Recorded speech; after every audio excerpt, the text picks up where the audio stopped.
Sometimes the quietest voices carry the deepest truths. No one expected anything from the three little girls standing beneath the stained glass light of an old country church. They were poor, silent, and some whispered broken. When they were called to sing, it was meant as a cruel joke. But when their voices rose, the room stopped breathing. Before we begin this true-to-the-heart story of a single father, three forgotten daughters, and the music that healed them all, make sure to subscribe and join our growing community of stories that remind us kindness still changes everything. Now let me tell you what happened the night their voices froze the room and rewrote every broken soul inside it. Snow fell like silent prayers over the sleeping town. But Cassian Dorn was not asleep. Cassian's hands gripped the steering wheel tighter as his old pickup rattled over the icy bridge on Whispering Hollow Road. It was just past midnight. Most lights in town had long gone out, but his shift at the diner ran late again. He was used to driving in silence. No radio, just the hum of the heater and the wheeze of an old engine begging for retirement. As he turned the bend near the old train crossing his headlights, caught something strange. 3 figures in the snow. He blinked. Children. They stood still, bundled in threadbare jackets, huddled together at the edge of the railroad tracks, like ghosts caught in moonlight. One of them was barefoot. Cassian's pulse kicked. His foot slammed the brake. Tires skidded on black ice, sending the truck sideways until it stopped just inches from the ditch. The engine choked and stalled. He threw open the door. "Hey, what are you?" he called, but his voice caught midair. A distant whistle pierced the cold high metallic and approaching fast. A train. Cassian's eyes darted to the blinking red lights now flickering behind the figures. The children didn't move, didn't run, didn't scream. "God," he muttered. "Move." He bolted toward them, feet slipping in the snow. One step, another. Then he fell, catching himself with his elbow. Ice sliced through denim. Blood didn't matter. Faster. The sound of the train grew louder, the rumble of something that didn't stop, didn't yield. Its horn blared again, this time thunderously close. Cassian reached the girls, 3 of them standing like they'd forgotten how to flee. Twin braids on one, tangled curls on the other 2. Their eyes were wide, but hollow, dazed with cold and shock. "No, no, no," Cassian whispered. He scooped the first into his arms, feather-light. She didn't flinch. "It's okay," he breathed. "You're okay now." He shouted to the other 2, "Grab my coat." "Hold on." The second girl clutched his sleeve. The third wrapped her arms around his waist. Cassian turned, staggering, as the white-hot beam of the train's headlight painted the snow in cruel daylight. Too close. He dove. They hit the embankment hard, tumbling down into the snowbank as the train screamed past wind and steel, whipping inches from their feet. Silence fell again, heavy and unnatural. The girls began to cry, soft at first, then louder. One pressed her face against his chest. Another held the hand of the one he still cradled. Cassian didn't speak. He couldn't. His heart thudded in his ears. His breath came in foggy gasps. Somewhere in that chaos, something inside him cracked, not in pain, but in recognition. He didn't know their names, didn't know why they were out there. But in that moment, he knew they were his. They sat in the cab of his truck engine, now running after a prayer and a few fierce slaps to the dashboard. The heater worked, thank God. The girls didn't speak. They huddled close together in the front seat, their tiny shoulders shaking under the patchwork of old blankets he kept behind the seat. Cassian glanced at them. Triplets. They looked similar, but not identical. One had freckles across her nose. Another had a chipped front tooth. The smallest kept clutching a paper angel smudged, folded, nearly falling apart. "What's your name?" he asked gently, turning to the one closest to him. She stared at him, unblinking. He tried again. "Where's your home?" No answer. All three of them looked at him like he was speaking another language. Maybe he was. He reached for his cell phone, fingers trembling more from adrenaline than cold. 911 answered quickly, and he explained what happened. The dispatcher promised to send an officer and a child welfare worker to meet him at the diner. Cassian hung up and sat back in the seat, watching the snow fall harder. He didn't ask more questions. He just let the silence sit with them, offering warmth, his coat, and something far deeper, the sense that somehow they were safe now. When the sheriff's cruiser pulled up outside the diner, Cassian carried the smallest girl and the others, trailing behind him. The child welfare worker, a woman named Ms. Turnley with kind eyes and a clipboard, took one look at the girls and knelt down. Oh, sweethearts. They didn't respond. They just stared at the floor. "Any idea who they are?" she asked Cassian. He shook his head. Found them standing on the tracks, like they were waiting. Ms. Turnley nodded slowly. "We'll do everything we can. There's a temporary shelter on Main. If we can't find a guardian soon, they'll be moved to county foster care." Cassian looked at the girls, still silent, still clinging to one another like branches in a storm. He cleared his throat. "Wait." Ms. Turnley turned. "Yes, I mean, they don't talk. They don't even flinch. But they sang. Or they will." She frowned. "I can take them in," he said. "Just until they find someone. I've got a spare room. I'm certified for emergency foster placement. Or at least I used to be." "You're sure?" Cassian nodded. "I can't just let them go." He drove them home through the dark headlights cutting through flurries. As he parked in front of the small cabin he once shared with his family, he turned to look at them. Juniper, Marigold, Willa. He didn't know those names yet, but he would. The porch light flickered as they stepped inside. The girls glanced around at the worn rug, the old piano, the photos in dusty frames. Cassian took a breath, heart strangely full. He didn't realize it yet, but he hadn't just saved 3 little girls. They had saved him. The morning after the rescue, the cabin felt different. Not warmer. The old radiator still coughed and groaned before sputtering to life. Not brighter. The sun barely pierced through the heavy Minnesota clouds.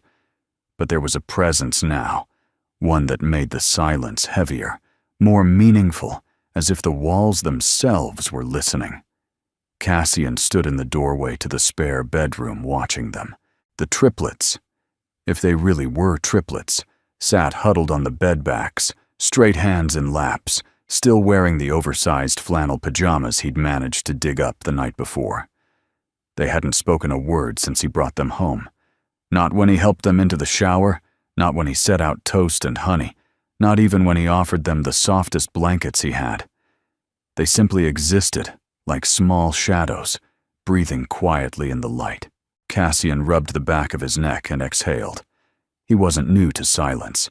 He'd lived in it for 5 years now. Silence after the funeral. Silence after his wife left unable to bear the grief of their son's death. Silence between the keys of the piano he no longer played. But this was a different kind of silence. This was the silence of fear. "Okay," he said, gently crouching down to their level. "I know this is all strange, and maybe you don't trust me yet. That's all right. But I want you to know, you're safe here. I'm not gonna hurt you. You don't have to talk. Not yet. Just..."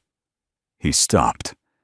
One of the girls, the one with the dark braid, the one who clutched that folded paper angel, was looking at him. Really looking.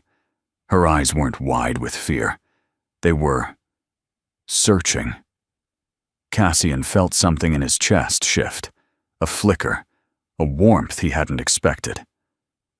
"I'm Cassian," he said, offering his hand palm up like you would to a frightened animal. She didn't take it. But she didn't look away either. The girl with freckles sat closest to her, holding her wrist tightly. The third, the smallest, sat farther back, hands wrapped around her knees, gaze fixed on the window. They were silent, but they weren't lost. In the kitchen, Cassian made oatmeal. It was lumpy and plain, but warm, and right now warmth was what mattered. He placed 3 bowls on the table, added a drizzle of maple syrup to each, and called softly down the hallway. "Breakfast is ready." Nothing. He sighed, poured himself coffee, and sat down at the table with the paper.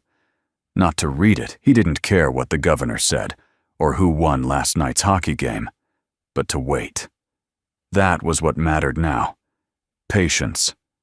Presence. Minutes passed. Then footsteps. Bare, hesitant light. The girl with the braid entered first, the angel still in her hand, then the one with freckles, then the smallest, who looked like she'd rather be anywhere else. They slid quietly into the chairs, stiff-backed, and still eyes flicking from spoon to bowl to his face. He didn't speak. He just nodded and smiled. They ate slowly. The one with the braid took the tiniest bites, like she wasn't sure if it was allowed. The freckled girl stared at the syrup, fascinated. The smallest barely touched hers, then nudged the bowl toward her sisters. They were more than sisters. They were a single unit, moving as one, thinking as one, breathing together. It was heartbreaking and beautiful all at once. After breakfast, Cassian opened the curtains in the living room, letting in what little light the winter sky could offer. The girls followed him without a word, watching his every move. In the corner sat the piano, old, scratched, and slightly out of tune, a relic from a life before loss. He hadn't touched it in nearly 5 years. His son Jacob had loved it. The last song they played together still lingered in the back of his mind, a clumsy duet of "You Are My Sunshine" that had ended in laughter and tears. After Jacob was gone, the piano became a tomb, a museum, something sacred and untouchable. But today, the girls needed something else, something he didn't even know he still had. Cassian sat down on the bench.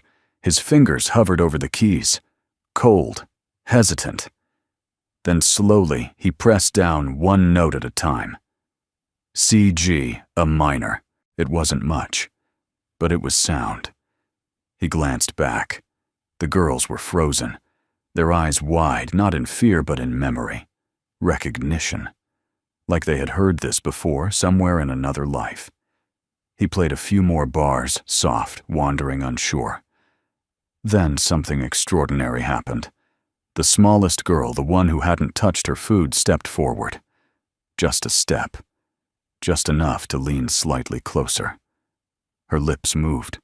No sound came, but they moved carefully, deliberately, forming the shape of words that Cassian couldn't hear, but could feel. A lyric, a prayer. She didn't try again, just turned and went back to her sisters. But it was there. A spark. That night, Cassian sat on the front porch after they'd gone to bed, wrapped in his father's old coat, sipping lukewarm coffee. The stars were hidden behind clouds, but he didn't mind. Inside that little house were 3 girls who didn't know their own names, who hadn't spoken a full sentence, who carried something broken and heavy in their hearts. And still, they had moved toward the music. He looked at the sky and whispered, "Jacob, if you're watching, I think I'm ready." He didn't hear anything in return, but he didn't need to. Somewhere in the stillness he felt it. The silence wasn't empty anymore. By the end of the week, Cassian had learned a few truths about the girls. They didn't like loud noises. They moved like whispers. They refused to sleep in separate beds. And though they hadn't spoken a single word, they had a quiet rhythm between them, a way of moving and looking and breathing that suggested some unspoken code only they understood. What he didn't know yet were their names. Cassian had asked the county worker again. No ID, no records, No match in the missing children database. Just 3 children in borrowed pajamas, with no story they could tell. "I have to enroll them in school," he said during a check-in call. "But I don't even know what to call them." "Give them temporary names," Ms. Turnley replied, "until we know more. Choose something meaningful. Gentle. They've had enough taken from them already." That night, Cassian sat across from the girls at the kitchen table. The lamp flickered overhead, casting a soft golden circle over their untouched mugs of cocoa. He cleared his throat, feeling like a man addressing a jury he didn't deserve to face. "I was thinking," he said slowly, "that you each deserve a name while you're here. Not just sweetheart or kiddo. Something real. Something yours." The 3 looked at him expressionless. Listening. Always listening. He pointed to the tallest girl, the one with the paper angel always clenched in her hand. "How about Juniper? It's strong and quiet, and it grows even in the cold." She blinked once. No protest. He turned to the freckled girl with the soft eyes who hummed in her sleep. "You," he said gently, "remind me of sunshine on rainy days. What about Marigold?" A faint, barely there smile flickered across her face. Then his eyes landed on the smallest, the most silent, the one who watched him, like she was always waiting for the sky to fall. "And you," he said softly, "you hold things together, even when you're scared. I thought maybe Willa, for strength." The room was quiet. Then to his astonishment, the smallest girl, Willa, slowly reached out and touched her chest with her fingertips. Willa. Claiming it. Cassian nodded, blinking quickly. "All right then. Juniper, Marigold, and Willa. Welcome home." The following Monday, he walked them to the elementary school himself. It was only a mile down from his cabin, a squat brick building that always looked colder in winter. As they approached, the girls drew closer together, clutching their new thrift store backpacks like armor. Cassian had warned the principal, Mrs. Garrick, about their trauma. She had nodded with the cool detachment of a woman who had seen too much and changed too little. "We'll do what we can," she'd said, "but if they don't speak, Mr. Dorn, they'll struggle." "They've already struggled," he replied evenly. "Just keep them together." That morning, he watched them disappear into the building, hand in hand, like 3 shadows entering a world far too bright and fast. By the time Cassian returned home, the cabin felt emptier than ever.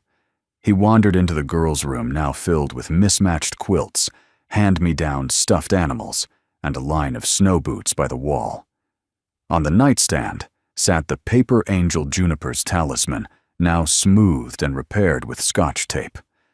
He sat on the floor beside it and sighed. He didn't know how to be a father again. He wasn't sure he ever really knew the first time. With Jacob, it had been music and giggles, and then silence. But these girls, silent from the start, had pulled him back into life without asking a word. That afternoon, he waited on the porch as the school bus grumbled up the road. When it came to a squealing halt, his heart quickened.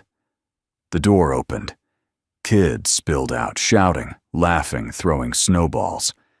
Then, at the very end, 3 little figures stepped down side by side, small and still like birds in the wrong season. Their faces were unreadable. He didn't ask how it went, just held open the door as they walked past him into the warmth. But that night, as he gathered their coats for laundry, he found something. A crumpled piece of notebook paper balled tight in Willa's pocket. He unfolded it. A stick-figure drawing. 3 girls holding hands. Around them, other kids with X's for eyes and jagged lines where mouths should be open in laughter. Above it, in shaky letters, they said, "We look like ghosts." Cassian stared at the page for a long time. Then he carefully folded it and placed it in his desk drawer. He wouldn't show it to the social worker. Not yet. Not until he figured out how to fix it. That night, the girls sat quietly on the living room rug while he reheated tomato soup. Snow fell hard against the windows, muting the outside world. He sat at the piano again, not to teach, just to offer sound. He played slow, simple chords like raindrops, like breathing. Then, a soft hum. Not loud, not clear, but there. Cassian turned, Marigold, sitting cross-legged, eyes half closed, lips parted in a hum that barely touched the air. Juniper joined her off-key, hesitant but present. Then Willa, just one note, a quiet harmony. Cassian felt his throat tighten, not from sadness, from awe. He played one more note, then another. And they followed, not because someone told them to, but because for the first time they wanted to be heard. A week later, winter clung to the town like a stubborn breath refusing to let go. Inside the elementary school's drafty gymnasium construction paper, snowflakes hung from basketball hoops, and strings of twinkle lights buzzed faintly overhead. The folding chairs had been set, the sound system tested, and the outdated banner fluttered above the stage. Winter celebration, a night of joy. Cassian had read the flyer twice when Juniper pulled it out of her backpack, crumpled and damp with melted snow. At first, he didn't think much of it. A school concert, the kind every parent half endured and half adored, where off-key carols and forgotten lines were forgiven with applause and cookies. He didn't realize something was wrong until he opened the program. He found their names: Juniper Belle Marigold, Ray Willa Sky, scrawled in thick, childish handwriting penciled between the lines of Frosty the Snowman and Santa Baby, under the heading Special Solo Performance. Cassian's brow furrowed. There had been no mention of rehearsals. No teacher had contacted him. The girls, as always, said nothing. That night, as he tucked them in, he asked gently, "Did someone sign you up to sing?" Juniper looked away. Marigold clutched her quilt tighter. Willa turned her back to him, curling into a ball. He understood. It hadn't been kindness. It had been a joke, cruel, calculated, and public. The same kind of joke that had once followed his own son through middle school hallways, mocking his love of music, his soft heart. And now it was targeting 3 little girls who couldn't even find their voices yet. He sat awake long after they'd fallen asleep, staring at the shadows on the ceiling. Something inside him stirred, not anger exactly, something colder, sharper. Resolve. The day of the concert, Cassian arrived early with the girls. They wore the only dresses they owned, hand-me-downs 2 sizes too big and thick leggings underneath to stay warm. He'd brushed their hair, tied ribbons in it, and kissed their foreheads even when they didn't respond. "Just stand together," he whispered. "Don't be afraid. You don't have to do anything you don't want to." They nodded silently, eyes fixed on the floor as they waited backstage. Children milled around, shouting, giggling, running their lines or fixing paper antlers. A group of 5th graders walked past, whispering and laughing. One boy, too loud, too smug, glanced at the girls and said, "Can't wait for the ghost choir." Cassian stepped forward, jaw tight, but the boy disappeared into the crowd. The gymnasium filled quickly. Folding chairs creaked beneath heavy winter coats. Grandparents with thermoses of cocoa. Parents filming every moment with their phones. A low hum of anticipation hung in the air. Cassian sat in the 3rd row, heart pounding. He had never felt so exposed, and he wasn't even the one on stage. Behind the curtain, the girls stood still as statues. The MC, a nervous 6th grade teacher, adjusted the microphone and cleared her throat. "Next up, we have a very special performance by Juniper Marigold and Willa." A wave of awkward chuckles moved through the crowd. The curtain opened. The spotlight hit them like a blow. The girls blinked under the heat. Juniper reached for Marigold's hand. Willa froze. A hush fell. Not respectful silence, but expectant ridicule. The audience didn't know whether to laugh or feel sorry. Some tilted their heads in that familiar way, half pity, half judgment. Cassian rose slightly from his seat. Then Juniper took a step forward. She looked out not at the sea of strangers, but toward one face. His. Cassian met her eyes, and without a word, nodded. Juniper swallowed, then opened her mouth. No music, no accompaniment, no microphone, just one clear, trembling note. And then another marigold soft harmony, almost like breath. Willa, standing between them, closed her eyes and sang. 3 voices. No backing track, no polish, just raw, unfiltered grace. The room shifted. Phones dropped to laps. Chatter ceased. Even the fluorescent lights seemed to dim. Their voices weren't loud. They didn't need to be. They wove through the air like light through stained glass, fractured, colored, beautiful in imperfection. Cassian felt tears sting behind his eyes. It wasn't pride. It was wonder. Because this wasn't just a performance. This was a reclaiming, a gentle defiance, a trio of small wounded souls telling the world, we are here, and we are not your punchline. When the final note faded, the gymnasium didn't erupt. It held its breath. For a full second, maybe longer, no one moved. Then from the back row someone stood. A tall man, an older one, white hair. One hearing aid, Mr. Parker. He didn't clap. He simply pressed a hand to his chest and mouthed, "Thank you." Then the applause came soft at first, like raindrops on a roof. Then louder, rising, unstoppable. People stood. Parents wiped eyes. Even the MC dabbed her cheeks. Cassian didn't clap. He just sat there, hands in his lap, heart in his throat, watching 3 little girls who had once only existed in shadows, now standing in light. That night, as he drove them home, the truck was quiet. Until Marigold whispered, almost too soft to hear. Was it okay? Cassian swallowed, then laughed a full, broken, joyful laugh. It was more than okay, he said. It was music. Snow fell steady and silent outside the cabin windows, painting the world in muted tones of gray and white. Inside, the air hummed with something warmer, quieter transformation. Since the night of the performance, things had shifted in ways Cassian couldn't quite explain. The girls didn't start speaking in paragraphs, and no magical phone call came from the state announcing their full identities. But something had undeniably changed. They had been heard.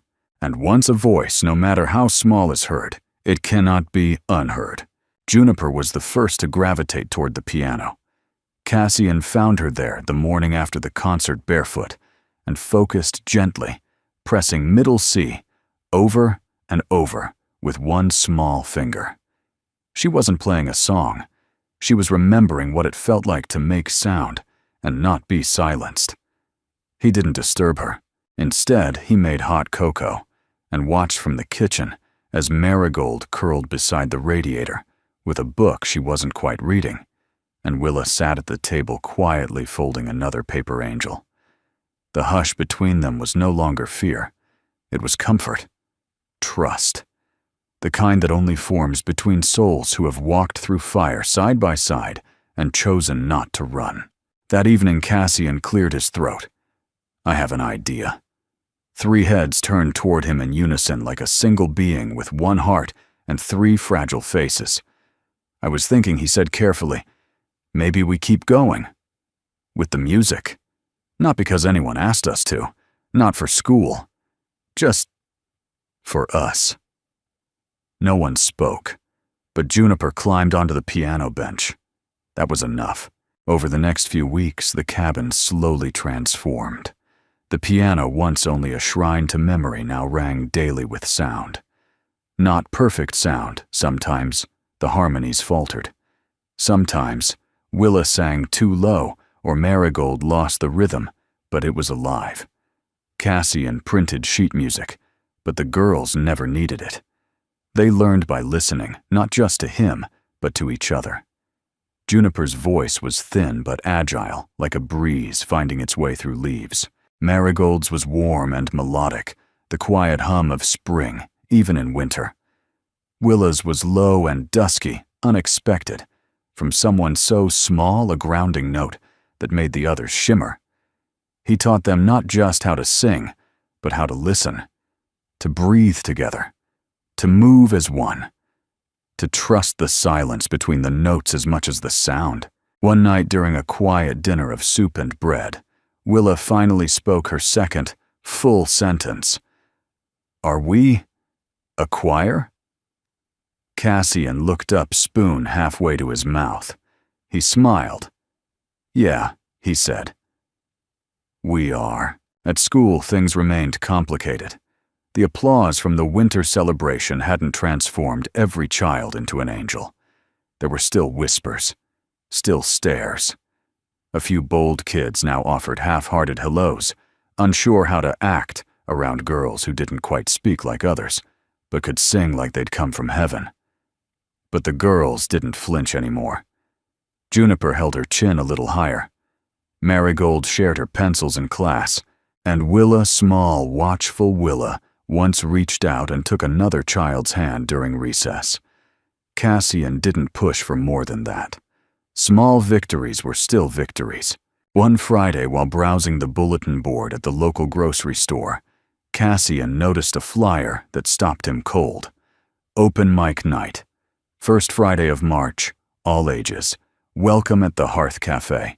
He stood staring at it for a long time. He imagined the girls on that tiny wooden stage, surrounded by fairy lights and mismatched chairs, the scent of espresso in the air. Not under gymnasium spotlights, not as a joke, but as artists. He folded the flyer, slipped it into his coat pocket, and bought a carton of milk and a pack of sticky notes. Back home, he pinned the flyer above the piano. The girls gathered around, reading it quietly. Cassian said nothing. It was Willa who spoke. Would they laugh? He knelt in front of her, meeting her gaze evenly. Maybe, he said honestly. But that's not why we sing. Why do we sing? Marigold asked, eyes wide. Cassian looked at them, all these three little wonders who had tumbled into his world like broken stars. Because he said gently when we sing, we remember who we are. That night, as they practiced by candlelight during a brief power outage, the girls sang a simple hymn, Amazing Grace. Juniper led. Marigold harmonized. Willa hummed the final verse in near silence. Cassian closed his eyes and played along, tears threatening behind every note. In the corner of the room where the shadows were thickest, it almost felt like Jacob was listening, just beyond the reach of sound. Outside, the wind howled. Inside, 4 voices rose in unity, 3 singing one, playing, crafting something that felt both ancient and brand new. A choir doesn't begin with applause, or perfection, or permission. It begins with one note, one breath, one act of courage. The first time Serafina Lark heard about the triplets, she was standing in the back pew of St. Bridget's Church, lighting a candle for a husband she hadn't spoken to in a decade and buried 5 years earlier. She overheard it in fragments. Did you hear them at the school concert? 3 little girls, like angels. Man who took them in Cassian Dorn, remember him. She did remember him. A tall, quiet man with a once famous smile and the kind of eyes that always looked like they were halfway through a song. He used to bring his son to the Saturday youth choir, back when the sanctuary echoed, with music and laughter and untrained but eager voices. Serafina had stopped teaching after the accident. She stopped performing too. The violin case in her attic hadn't been touched in 5 years, not since the night James died, wrapped around a telephone pole after drinking his regret and driving straight through her heart. Since then, Serafina existed in fragments: morning tea, grocery lists, grief in small doses. Music, never. But something in the whispers that day clung to her, the sound of wonder in the voices describing the girls. She found herself walking past the community board in the cafe a few days later. Her eyes landed on a familiar flyer. Open mic night, the Hearth Cafe. March 3rd, Cassian had signed the girls up. She could feel it in her bones. That night, she opened the attic door for the first time in years. Dust curled through the air like memories. In the far corner, buried beneath old winter coats and boxes labeled Christmas, Donate, sat the black case. The latches clicked like a pulse. Inside, the violin lay nestled in worn velvet, her wood dulled, but intact. Serafina lifted it gently, cradling it like something living. She didn't play. Not yet. But her fingers curled over the neck like they remembered. Sunday afternoon, she drove the long way through town and parked across from Cassian's cabin. It sat quiet, the chimney puffing like a tired sigh into the sky. She didn't knock. She just watched. The front door opened, and there they were, 3 girls tumbling out like mismatched blossoms. Juniper chased a snowflake with her tongue. Marigold hummed as she kicked snow. Willa, smallest, and most still, watched them both, one hand holding a paper angel.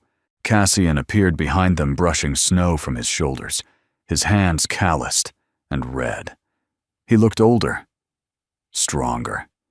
He looked like someone who had seen grief and chose to build something anyway. Serafina's throat tightened. She didn't wave, didn't call out. But the music stirred inside her.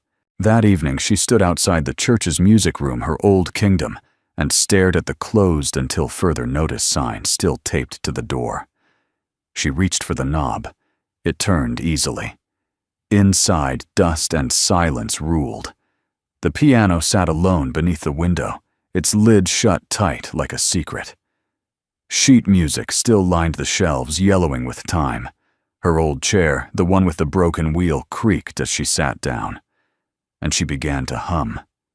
Low, off-key, uneven, but it was sound.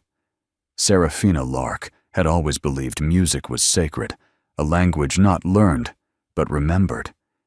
And for 5 years she had forgotten. But now, 3 girls had reminded her. A week before the cafe performance, Cassian came home to find a note tucked in the screen door. Heard your girls sing. Would love to hear them again, this time with a violin. SL. He knew instantly who had left it.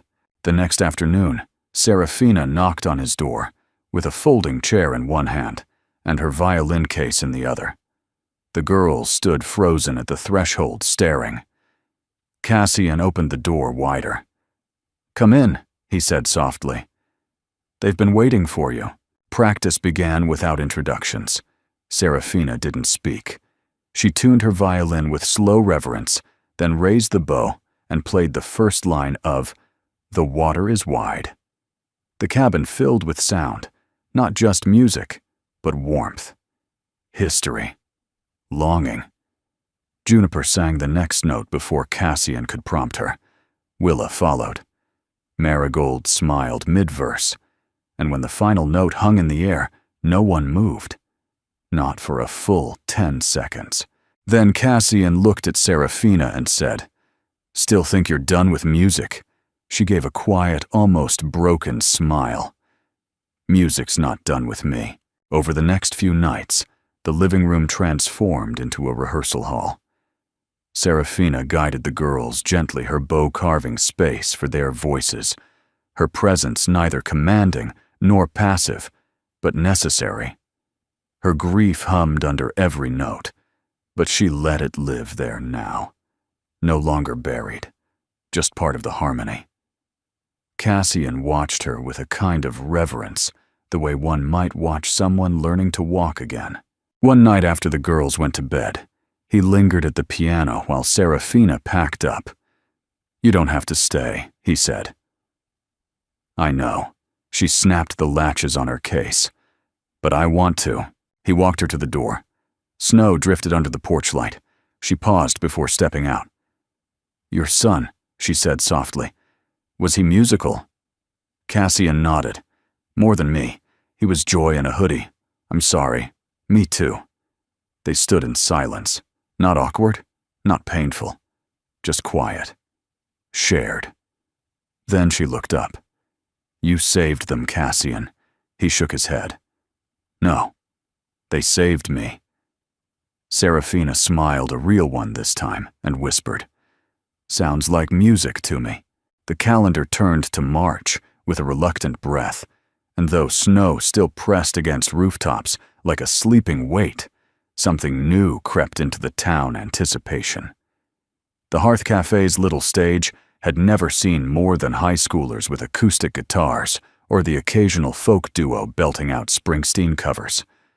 But word had spread fast, riding on the back of a story that had become folklore. 3 little girls, found in the snow. Silent, strange, and then they sang.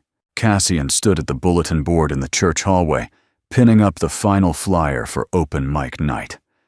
Behind him, voices murmured. That's the Dorn kids. Not even their real names, I heard. One of them still doesn't speak. And that Serafina lark back from the dead. He didn't turn around. Instead, he stepped back, looking at the paper one last time. Friday, March 3rd. The Hearth Cafe. Open mic night featuring the Bell Ray Sky Trio. Below that someone had scribbled in pencil, real music, or pity. He stared at the words, then tore the corner off and tossed it in the trash. That evening at choir practice in the cabin, the girls were out of sorts. Juniper missed her entrance twice. Marigold sang flat. Willa barely opened her mouth. Cassian paused mid-chord. You're tired, he said gently. No, Juniper said a rarity. Serafina raised an eyebrow but said nothing. Cassian folded his hands on the piano. Talk to me.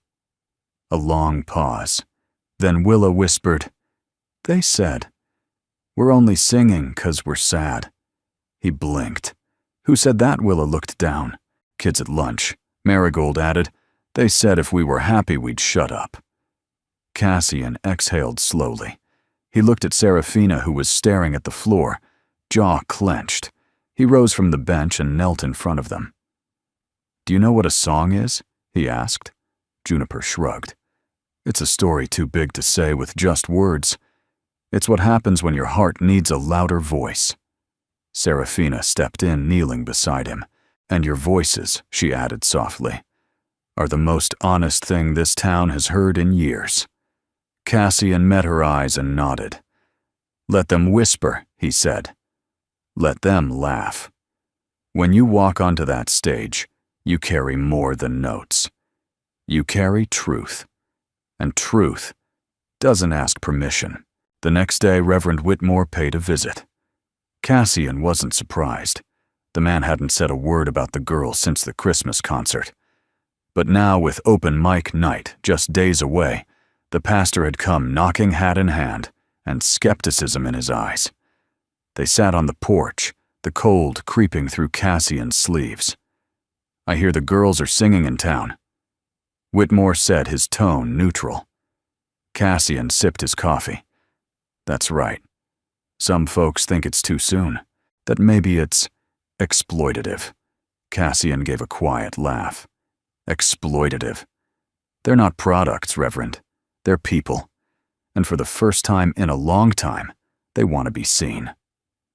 Whitmore shifted in his seat.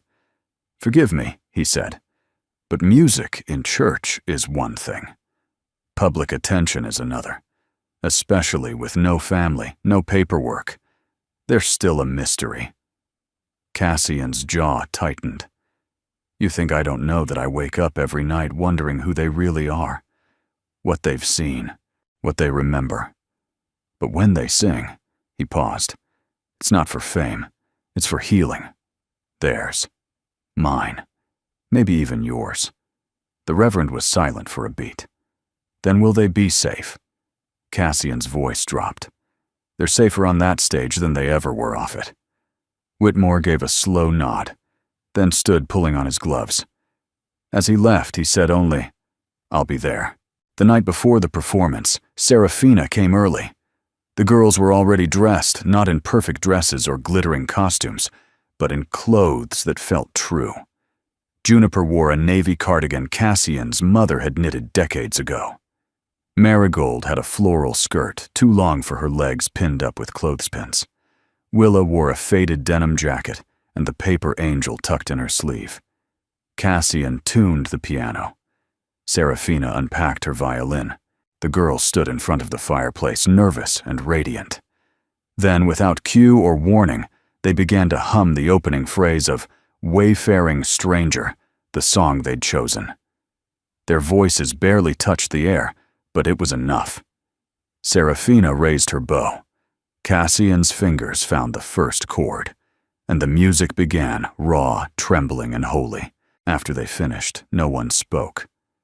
Then Serafina whispered, "Do you girls know what harmony really means?" They looked at her. It means different notes, different people choosing to stay, even when they could walk away. Willa smiled, a full, quiet, radiant smile. Juniper took her hand. Cassian watched from the doorway, heart full. He saw a woman finding her way back to music. He saw 3 girls rising from ashes, without needing to say how they burned. He saw a future, not flashy or loud, but honest, and perhaps, finally possible. As the girls headed to bed, Serafina lingered. She stood beside the piano, her hand brushing the lid. "Do you think they're ready?" she asked. Cassian looked toward the hallway where the girls had disappeared. "No," he said, then smiled. "But I think they're brave." The Hearth Cafe had never been this full. By 7 o'clock, the mismatched chairs had all been claimed. The narrow wooden aisles were lined with boots and coat hems, and the walls usually quiet companions to half-read novels, and lukewarm espresso seemed to lean in as if the very building knew something was about to happen. Cassian stood near the back, his heart drumming against his ribs like a warning bell. He wore his old blazer, the one he hadn't touched since Jacob's memorial, and clutched the folded program in his palm until it was soft with sweat. Juniper, Marigold, and Willa sat quietly at the side of the stage, their hands intertwined, their backs impossibly straight. They wore no makeup, no glitter, just quiet courage wrapped in hand-me-down wool and ribbon.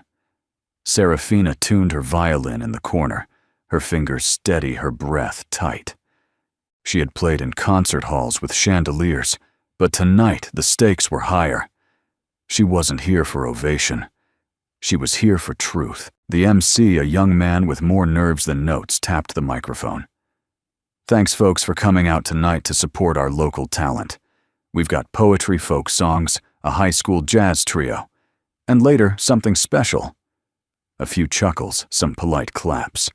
Cassian barely heard him. His eyes never left the girls. Backstage, Juniper's hands trembled.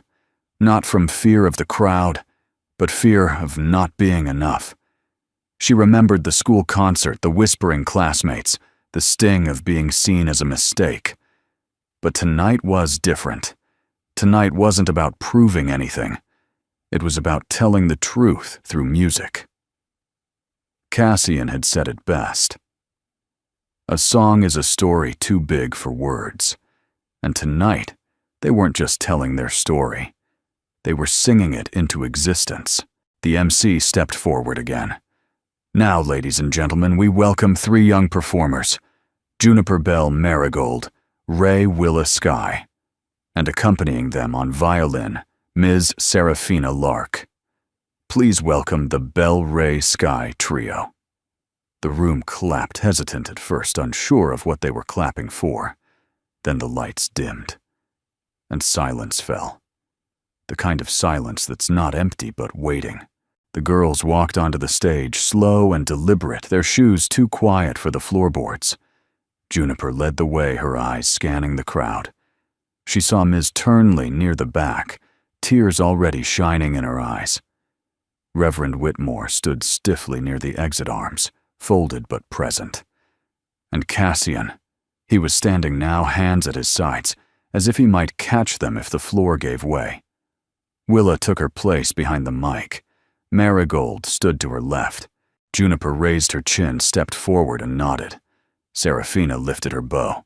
The first note of the violin hovered in the air like a breath, not yet exhaled. Then Juniper sang. Low, slow, full of ache. I am a poor wayfaring stranger.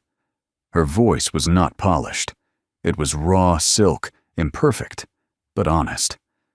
Marigold joined next her harmony, soft, almost prayerful, traveling through this world of woe.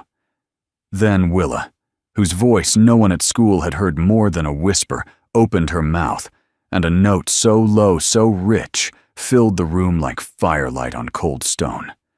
The crowd froze, phones lowered, chairs stilled, eyes widened. Because this wasn't just a song. It was a confession, a cry, a kind of reaching that had nothing to do with music theory and everything to do with survival. Cassian felt his knees weaken. He sat slowly, pressing a hand over his mouth.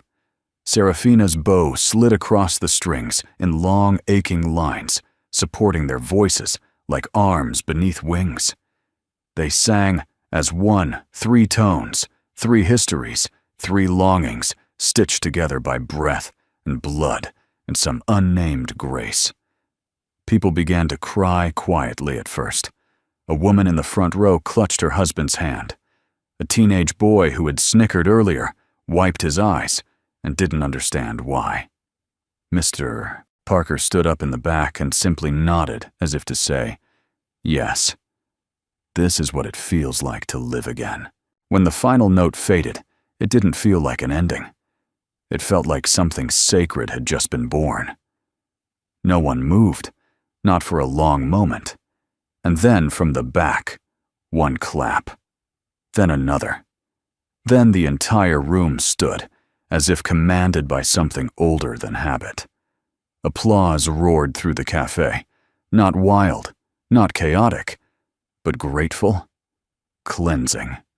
The girls didn't bow.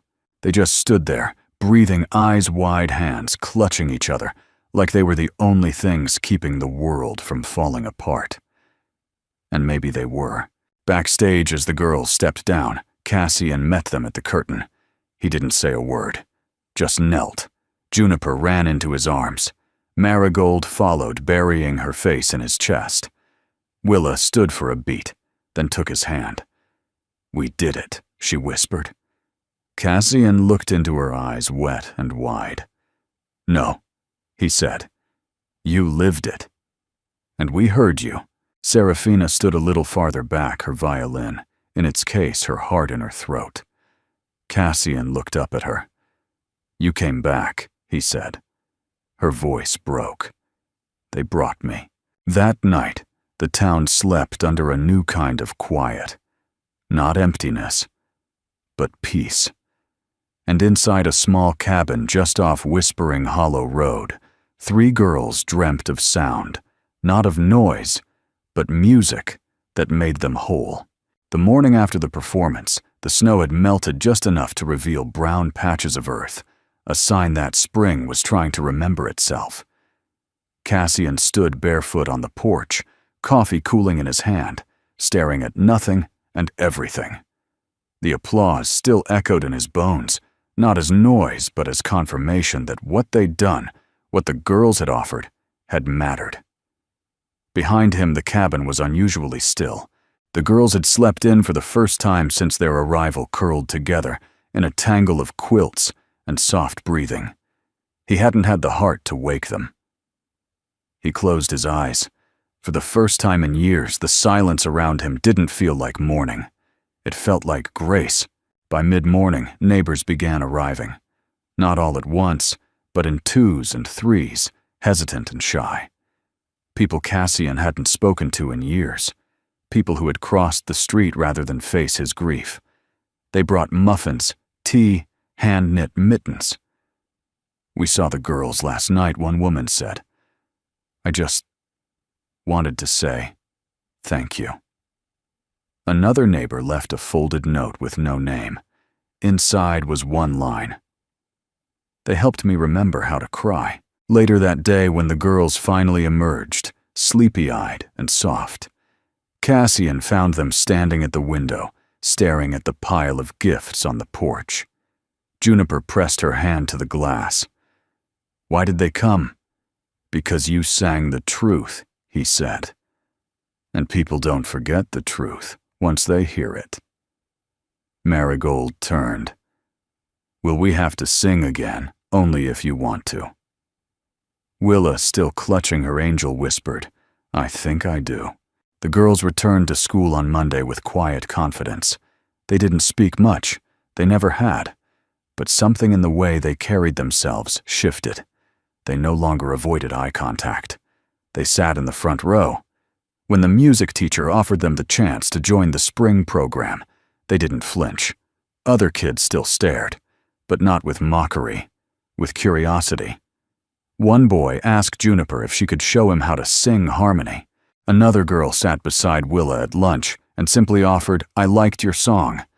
It wasn't sudden and it wasn't dramatic, but it was real. The girls were no longer invisible.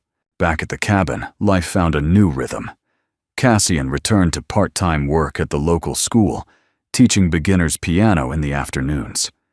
Serafina began leading a weekly community choir, again small, joyful, imperfect. The living room of the cabin remained their evening stage, where the girls rehearsed lullabies, folk songs, even made-up melodies they layered by instinct. One evening, Serafina lingered after practice, sipping tea as the fire crackled. "They're changing," she said softly. Cassian nodded. "They're becoming." She smiled. "So are you." He looked at her, not just the outline of her face, but the woman within it. The sorrow that once clenched her voice had softened. She no longer flinched when her fingers touched the violin. She no longer looked over her shoulder when joy came too close.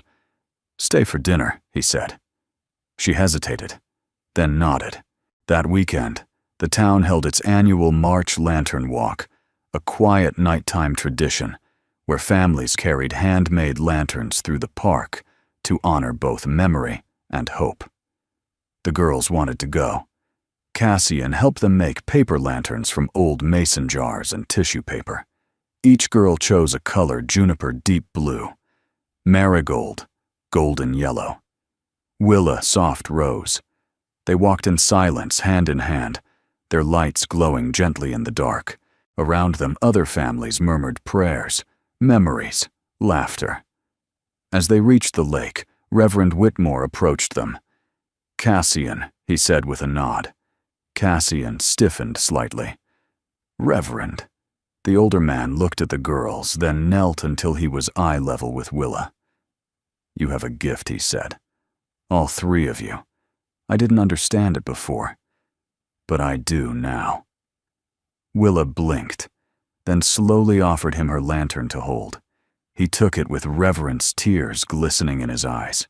Later that night, back at the cabin, the girls went to bed early. Cassian stepped onto the porch, the night wind cool against his face. Serafina joined him, her coat wrapped tightly, her eyes turned upward. "Do you think they'll remember this?" she asked. He nodded. "I think it's the kind of thing that lives forever." She leaned her shoulder gently against his. "They're more than a choir," she whispered. He smiled. "They're a miracle." Inside, a single lamp glowed near the piano. 3 paper angels rested on the shelf above it, each folded by Willa's careful fingers.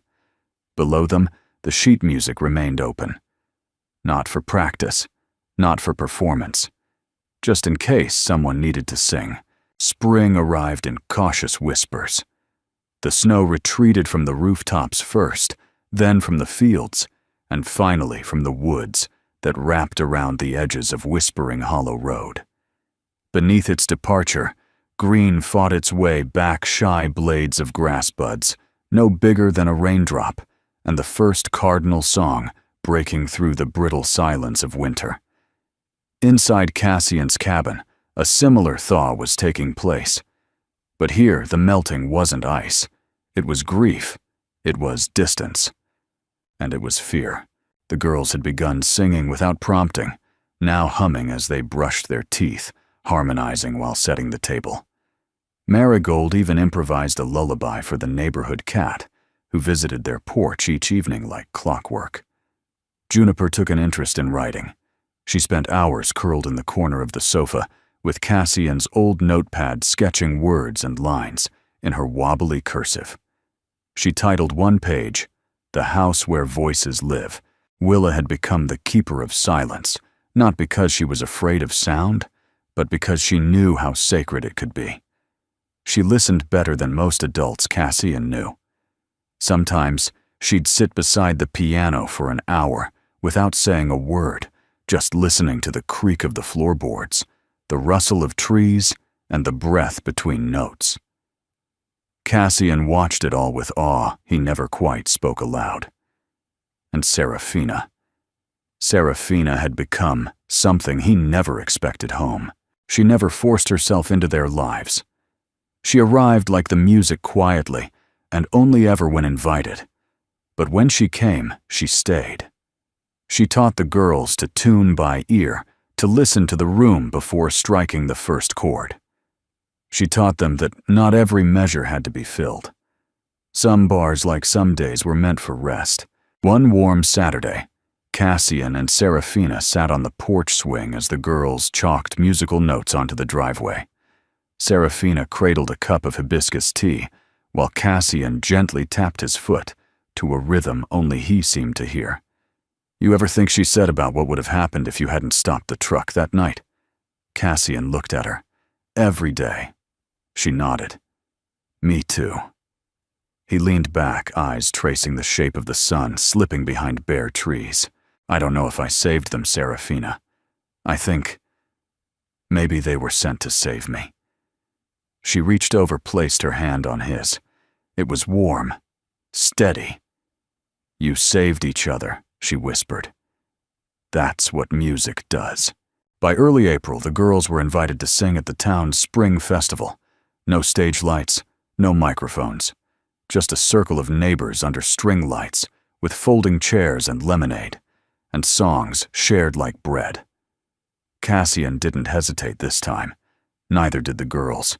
They sang an old Appalachian hymn, "Bright Morning Stars Are Rising."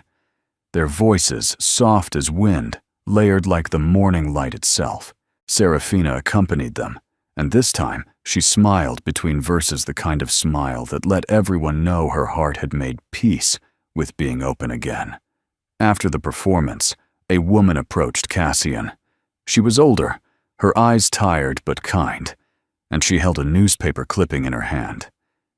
It was a story about the girls published weeks ago, featuring their names and the tale of the school concert. "I believe I knew their mother," the woman said gently. "She was in foster care in Duluth. Ran away when she was 16. Quiet girl. Kind. Sang in the church choir." Cassian didn't know what to say. The woman handed him the clipping. "You're doing good by them. Thought you should know they come from someone who also had music in her." That night, Cassian sat by the fireplace and unfolded the clipping again, tracing the print with his fingers. He didn't know what he'd expected to find. Closure, perhaps. Or a name. But instead, he found something better. Connection. They weren't alone in the world. They had roots, even if broken, even if buried. And like the music they sang, those roots were finding their way back to the light. A week later, he received a call from the school board. "Mr. Dorn," the voice on the other end said, "we'd like to formally offer you the position of community music instructor, a part-time post, but with full autonomy. We believe your work with the girls, with the community, speaks for itself." Cassian looked out the window. Juniper was teaching Willa how to write a melody. Marigold was singing to the cat again. He smiled. "I accept." That evening, the family celebrated with hot chocolate and warm apple pie. The girls danced barefoot in the kitchen, while Cassian and Serafina played an impromptu duet piano and violin laughter and love. Later, as the girls went to bed, Willa tugged at his sleeve. "Cassian," she said. He crouched down. "Yes, sweetheart. Are we your daughters now?" He froze, then slowly, very slowly smiled. "Do you want to be?" She nodded. "We already are." He hugged her, and this time she hugged him back so tightly his breath caught in his throat. The house was quiet again. But it wasn't empty, because music had a way of lingering in doorframes, in memories, in the way people breathed softer around each other after love had broken them open. And in that little cabin on Whispering Hollow Road, the music stayed. The spring recital was held in the sanctuary of St. Bridget's Church, not because it was grand or glamorous, but because its acoustics carried every whisper like a prayer. Sunlight poured through the stained glass, casting long, dappled shadows across the pews. The wooden rafters overhead bore the echoes of decades of hymns, wedding vows, and soft sobs during farewells. Today, it would carry something else, a homecoming. Cassian sat at the upright piano near the altar, his hands resting lightly on the keys. He was no longer afraid of the silence between notes. He had learned that's where the soul speaks. Behind him, Serafina stood, tuning her violin, head bowed, face calm. Her presence had become steady, as rhythm itself, no longer a guest in this story, but part of the melody. And then there were the girls. Juniper stood center tall and poised a small blue ribbon in her hair. Marigold to her right, her freckles catching the light eyes closed as she breathed in the moment. Willa to her left, her paper angel now laminated and pressed in a locket hung just beneath her collarbone. They wore simple white dresses, not because anyone told them to, but because they said it made them feel like they were starting over. The room filled slowly. Neighbors, teachers, strangers who had read their story in the paper. People who had once whispered doubts now sat silently, hands folded, expectant. And in the back row, Reverend Whitmore. He didn't sit this time. He stood. Cassian looked out at the gathered faces and spoke not into a microphone, just into the stillness. "This isn't a concert," he said. "It's a thank you. From 3 girls who gave this town a song it didn't know it needed, and from a man who forgot that music can still save people." Then he looked to the girls, gave a gentle nod. They began. The song was an original composed over many quiet evenings at the kitchen table, woven from fragments of lullabies, hymns, and whispered dreams. They called it "The House Where Voices Live." Juniper started her voice steady and high. Once we were shadows, thin and alone, standing in silence made out of stone. Then Marigold, warm and golden.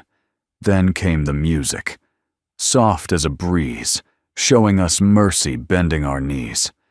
And finally, Willa, whose voice had once been a secret she couldn't bear to share, opened her mouth and sang with the kind of quiet that made people listen harder. Now we are living not just alive, singing together, learning to thrive. Their voices met and merged, 3 parts, 1 heart. Cassian's fingers moved across the keys, guiding, never overpowering. Serafina's violin wove between the verses, like thread through cloth. At the final refrain, the girls sang in unison, "This is our song, and this is our start." A choir made not from voice, but from heart. When the last note faded, the room remained utterly still. And then, not applause. Not yet. Instead, the sound of a single voice, cracked and reverent. Mr. Parker, the once deaf baritone of the town's past, now rising from the pews, singing the first line of Amazing Grace. Amazing Grace, how sweet the sound. One by one, others joined. Parents, children, teachers, strangers. The room filled with music, not from the stage, but from every corner of the room. The girl stepped down, stunned and glowing, and stood beside Cassian. He didn't cry, but his soul did. Afterward, no one rushed to leave. People lingered, some shaking hands, some simply standing in silence, unwilling to break the spell. The girls received hugs, handmade cards, even a crocheted scarf. One woman pressed a folded note into Cassian's hand and said, "Thank you for raising a choir out of heartbreak." He opened it later. Inside, in careful script, were just 4 words: "You're not alone anymore." That night, they held a small celebration at the cabin. Nothing fancy, just cocoa music and mismatched socks on the hardwood floor. Juniper read a new poem aloud. Marigold played a tune on the recorder she got from school. Willa sat quietly next to Cassian, her head resting on his shoulder. Serafina joined him on the porch after the girls had gone to bed. They watched the fireflies in silence. "You know," she said softly, "they're going to be okay." He nodded. "I know." And Cassian turned to her, and for once his smile wasn't weighed down by memory. "I already am." She reached for his hand. He didn't pull away. Inside the cabin, the piano stood open. The last sheet of music they'd used was still on the stand, the house where voices live. But no one needed it anymore. The music wasn't just in the notes now. It lived in the walls, in the laughter, in the quiet, in their lives, and in the man who once thought he had nothing left to give but found through love and song he had been holding a choir in his heart all along. If this story touched your heart even just a little, we'd love to know. Tell us in the comments, where are you watching from today? We have a feeling this little choir has reached far beyond that small town church. And if you believe in the power of kindness, second chances, and the quiet miracles hidden in everyday lives, consider subscribing to join us for more stories that stay with you long after the screen fades to black. From our hearts to yours, thank you for spending your time with us today. It means more than you know. Until next time, stay kind, stay hopeful, and keep listening for the music in your own heart.